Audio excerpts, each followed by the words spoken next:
Bismillahirrahmanirrahim. Assalamualaikum warahmatullahi wabarakatuh. Ya, selamat buat teman-teman yang sudah bergabung. Terima kasih Anda sudah memutuskan untuk bergabung bersama kami, merintis bisnis bersama kami, Muslim Entrepreneur University. Dan ini adalah mentoring hari pertama Anda, ya. Jadi kalau di MEU itu sebelum Anda melangkah, Anda mendapatkan mentoring selama 7 hari. Nah, ada beberapa hal yang nanti akan dibahas selama 7 hari, modul demi modul, tahap demi tahap, ya. Oke, kita mulai saja mentoring hari pertama ini. Nah, di hari pertama ini kita akan membahas mindset sukses, impian dan sikap, ya. Oke, kita langsung bahas ya. Ini bakalan seru sekali hari pertama. Oke, kenapa kita bahas mindset terlebih dahulu? Banyak yang berharap mungkin langsung kepada hal teknis atau rahasianya apa sih biar bisa saya punya income banyak, biar saya jualannya laku dan lain sebagainya. Ternyata yang pertama kali kita bahas adalah mindset. Kenapa sih kita bahas mindset lebih dulu? Karena ini penting sekali ya. Karena hasil yang didapat itu melalui 2 proses penciptaan. Jadi di dunia ini itu sesuatu yang tercipta itu melalui 2 proses. Yang pertama, proses penciptaan dalam pikiran atau mindset. Yang kedua, penciptaan dalam tindakan, action. Baru nanti tercapai suatu hasil gitu ya. Nah, kita lihat dulu contoh ini. Lampu itu diciptakan oleh Thomas Alva Edison di dalam pikirannya dulu. Jadi Thomas Alva Edison, seorang penemu bola lampu pijar, itu dia sebelum menemukan lampu atau menciptakan lampu pijar, kira-kira dia memikirkan dulu atau tiba-tiba langsung muncul lampunya? Ya, pasti dipikirin dulu. Dipikirin gimana caranya ya untuk bisa menemukan lampu. Akhirnya dia action, mencoba, dan percobaannya itu apakah sekali coba langsung berhasil? Tidak. Bahkan dia mencapai 1999 kali itu gagal. Dan ketika gagal itu bukan hanya sekedar gagal biasa. Banyak yang mencemooh dia sebagai orang gila, idiot. Bahkan dia ditinggal sama dijauhi ya sama orang-orang terdekat. Ditinggal pergi sama istrinya. Bahkan asistennya juga bilang anggap dia idiot, nggak masuk akal, gila bahkan gitu ya. Nah, baru di percobaan ke-2000 dia berhasil menemukan lampu pijar. Nah, dari proses pikiran kemudian action untuk hasil itu ada satu rangkaian gitu. Nah, rangkaian yang paling pertama adalah mindset atau pikiran dulu. Sama halnya jika kita misalkan mau pergi ke kantor, kita pasti pikir dulu dong, wah saya nanti mau ke kantor jam 8 ini. Nah, ketika mikir, kita berangkat melakukan tindakan baru sampai kantor. Benar gak? Nggak mungkin kita tiba-tiba langsung belum mikir tiba-tiba sampai kantor. Ngapain ini saya di kantor? Nah, nggak seperti itu ya. Nah, ini penting. Kenapa? Untuk mencapai satu tujuan, Anda harus pikir dulu. Anda mau apa? Mindsetnya dulu ya. Anda mau gimana, tujuannya apa? Itu harus dipikirkan dulu. Oke. Nah, ternyata polanya seperti ini ya.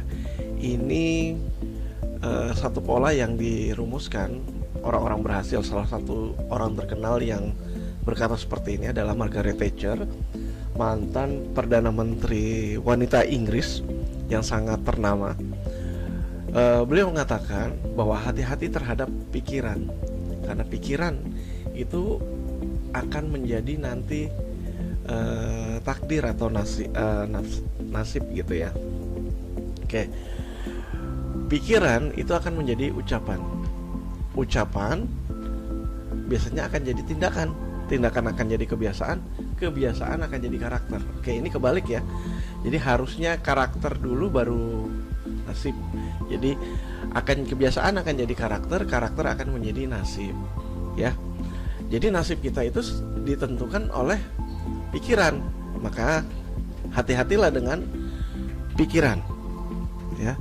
Jadi kalau Anda berpikir, wah kayaknya saya nggak mungkin dapat penghasilan puluhan juta, Ya seketika itu juga Anda akan, pikiran Anda akan terkontaminasi dan bilang jebret, tidak mungkin. Nah kalau sudah tidak mungkin, action yang diciptakan atau tindakan yang diciptakan, yang diperintahkan oleh pikiran itu akan mengatakan hal yang sama juga, ya. Hati-hati sekali. Nah, maka itu pikirkan dulu apa yang ingin kita wujudkan. Apa sih dreams? Ya. Kenapa sih kita harus mikirkan sesuatu dulu? Kenapa sih harus kita punya tujuan dulu? Jadi dreams itu apa? Oke. Dreams itu yaitu suatu yang harus kita wujudkan. Sesuatu yang kita mau dan kita harus wujudkan itu. Jadi nggak hanya sekedar keinginan ya. Beda. Coba Anda tanya sama orang lain ya, atau Anda keluar dari rumah Anda tanya sekitaran rumah Anda, mau nggak sukses, mau nggak kaya, misalkan seperti itu, mau nggak naik haji, mau nggak umroh. Ya rata-rata mereka pasti pengen, mau, atau mereka tuh kepengen atau mau. Nah, tapi apakah mereka benar-benar mau? Apakah mereka itu menjadi satu keharusan buat mereka? Belum tentu. Kenapa? Karena mereka setelah itu mereka tidak melakukan yang dibutuhkan untuk bisa berhasil atau punya uang banyak atau sukses atau apapun juga, misalkan mau naik haji. Ya, mereka ya cuman sekedar kepingin. Nah, kalau dreams itu sesuatu yang Anda benar-benar wujudkan, harus wujudkan.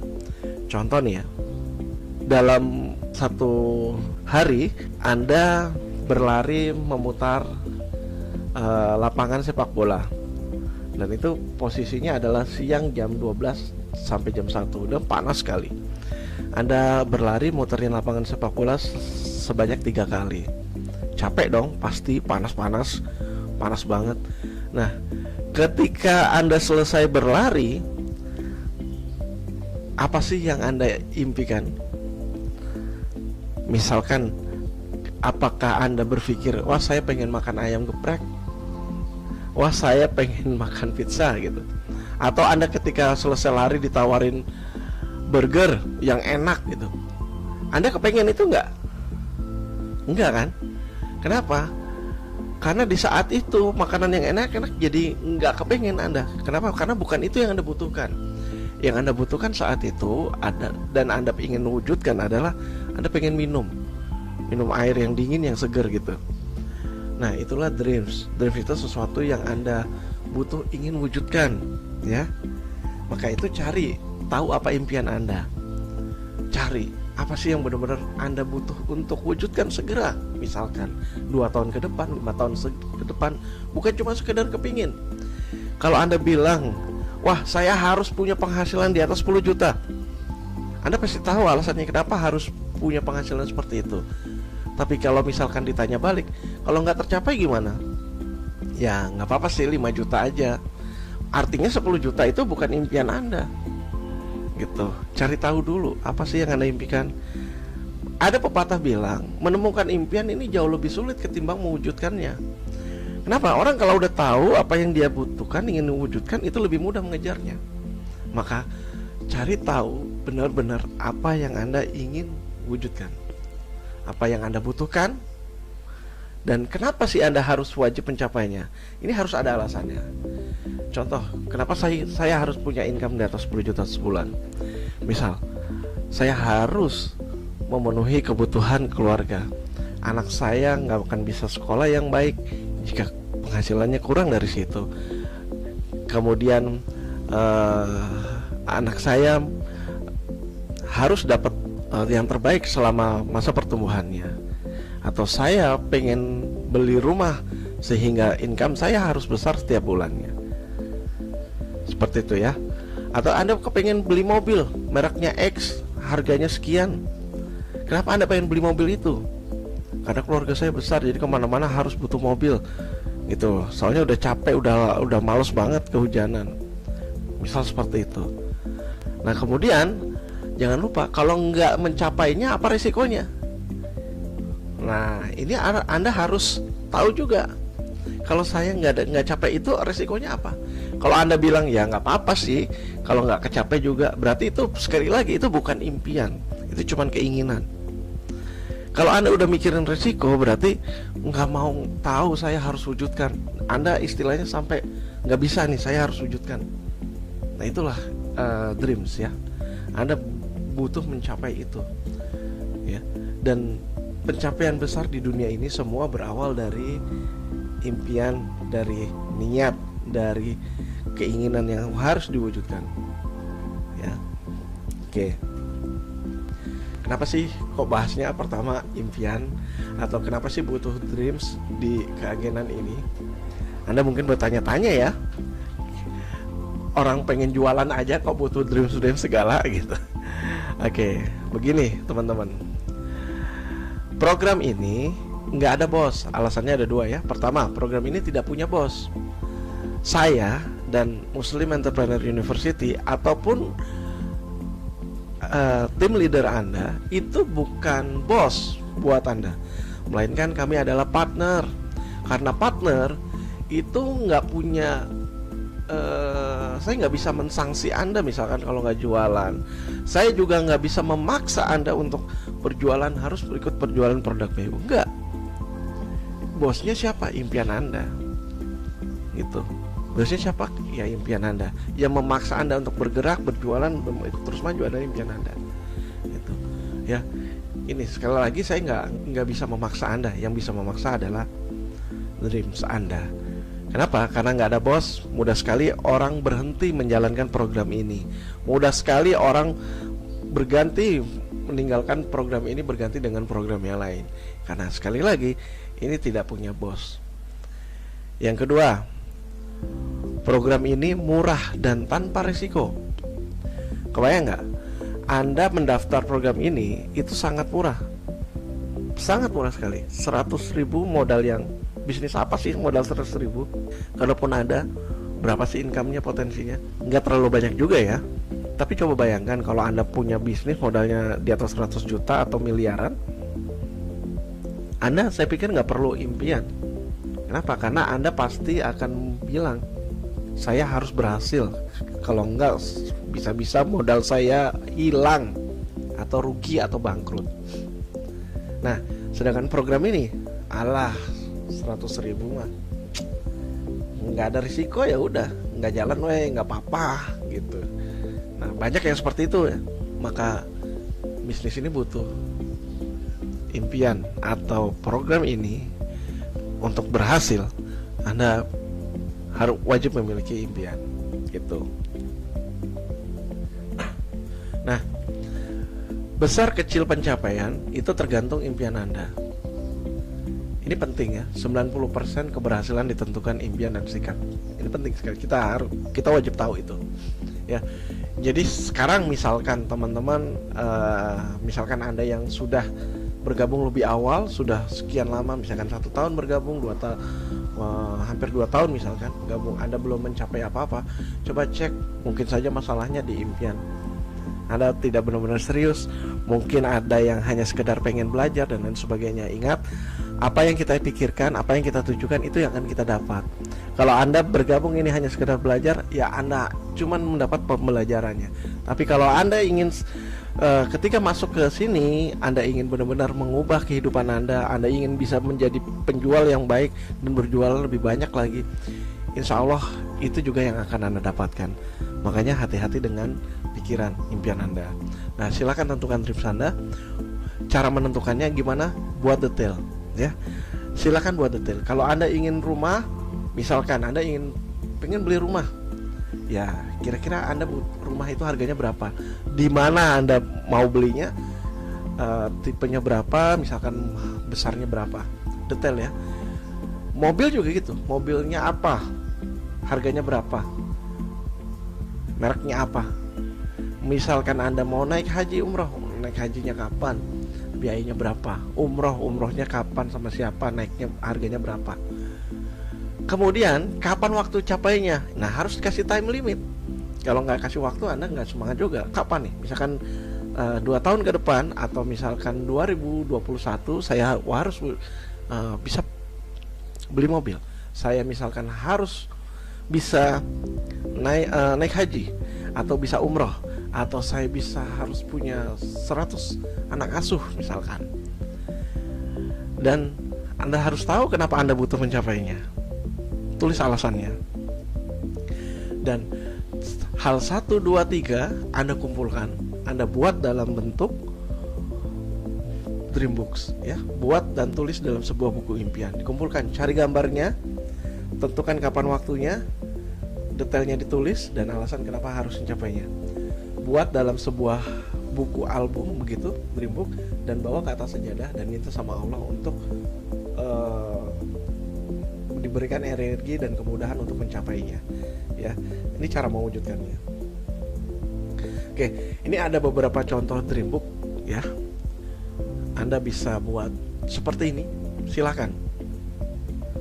Kok harus dibuat, Mas? Kayak anak TK.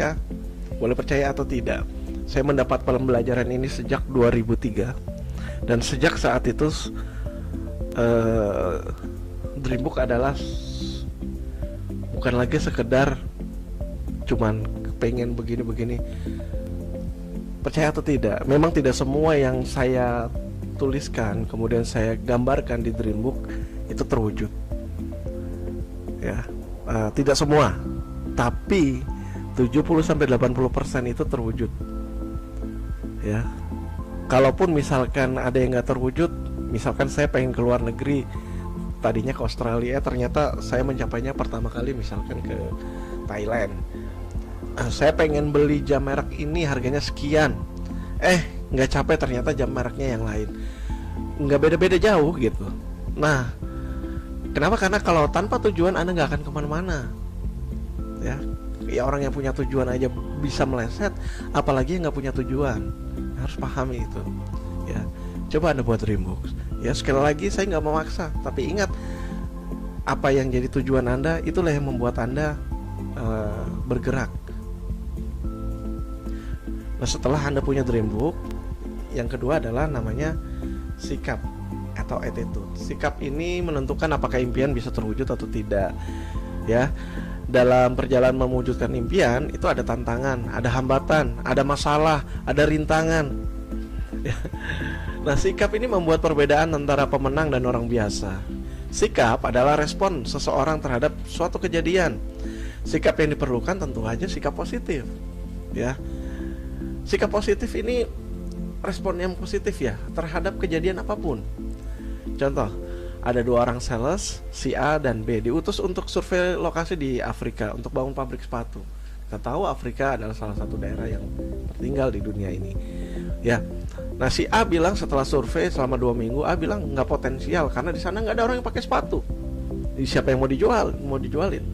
Yang B bilang, wah potensial sekali karena tinggal edukasi, maka market akan kita miliki semua. Nah, satu kondisi ini 2 cara pandang. Nah, tergantung Anda yang mana ya. Oke, saya kasih contoh satu lagi, mungkin nggak ada di slide ya. Contoh, ini pernah saya tulis di Facebook. Anda mau buka pecel lele, punya uang 10 juta, pengen modal buka usaha pecel lele. Pecel lele yang jualan kan udah banyak ya, di mana-mana ada. Nah, Anda konsultasi sama 2 teman, si A sama si B. Si A bilang gimana? Wah, susah, yang jualan udah banyak, susah laris di sana udah ada, sini udah ada, siapa yang mau beli nanti? Oke, itu sikap negatif. Sikap positif, si B bilang gini, wah peluang tuh, yang jualan banyak, artinya apa? Pasarnya atau pembelinya berarti banyak gitu. Tinggal kasih sedikit value, perbedaan pecel lele kita sama pecel lele kamu sama yang lain, maka insya Allah laris. Tuh, coba jualan produk yang belum ada yang tahu susah, jualan produk yang udah banyak yang jualan juga susah. Itu sikap negatif seseorang. Tapi kalau ada yang bilang, wah kalau belum ada yang tahu ini peluang, kalau yang sudah banyak yang buka juga peluang, itu sikap positif.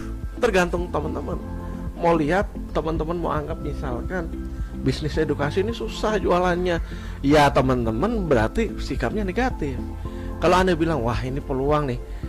Kenapa? Karena banyak orang yang pastinya butuh belajar bisnis. Dengan kita memberikan ilmu kepada orang-orang yang butuh, semakin banyak orang yang terbantu.